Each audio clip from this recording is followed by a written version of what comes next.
उत्तराखंड के एक छोटे से गांव में एक पुरानी हवेली थी, विष्णुपुरी हवेली। गांव वाले कहते थे कि वहां एक आत्मा रहती है जिसकी अधूरी कहानी आज भी हवेली की दीवारों पर गूंजती है।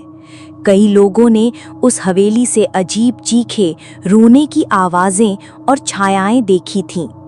एक दिन राहुल, जो एक फोटोग्राफर था और अंधविश्वास को नहीं मानता था, अपनी टीम के साथ उस हवेली की डॉक्यूमेंट्री बनाने पहुंचा। उसके साथ थीं Neeta, sound recordist, Vikram, cameraman और सोनिया, रिसर्चर। पहली रात ही उन्हें कुछ अजीब महसूस हुआ। कैमरे अपने आप ऑन हो जाते।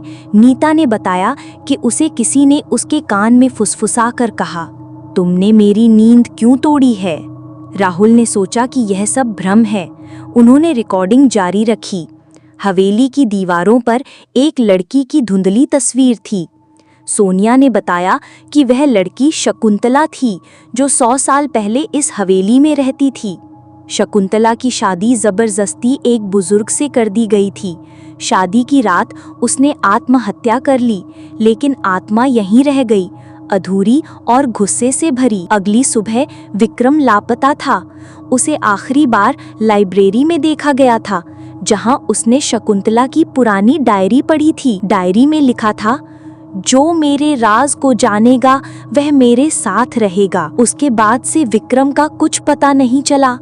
राहुल और बाकी टीम डर के साए में आ गए, लेकिन डॉक्यूमेंट्री पूरी करने का जुनून ज्यादा था। उस रात सोनिया ने सपना देखा जिसमें शकुंतला ने कहा, मुझे मेरी आखिरी विदाई दो, वरना मैं सबको ले जाऊंगी। सोनिया ने गांव के एक बूढ़े बाबा से बात की, जिन्होंने बताया कि शकुंतला की आत्मा को मुक्ति नहीं मिली, क्योंकि उसकी चिता कभी जलाई ही नहीं गई थी।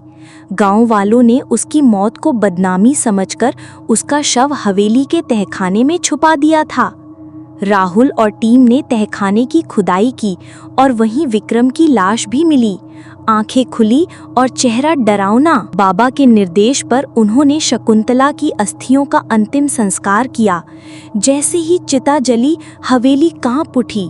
हवाओं में एक दर्द भरी चीख गूंजी और फिर सब शांत हो गया। राहुल ने वापस लौटकर डॉक्यूमेंट्री रिलीज की, लेकिन उसमें खुद नहीं दिखाई दिया। गांव वालों का कहना था कि चिता जलाते समय राहुल ने एक गलती कर दी थी। उसने शकुंतला की एक चूड़ी अपने पास रख ली थी। राहुल अब शहर में अकेला रहता है, पर हर रात उसके घर में वही आवाज गूंजती है, तुमने मेरी नींद क्यों तोड़ी है?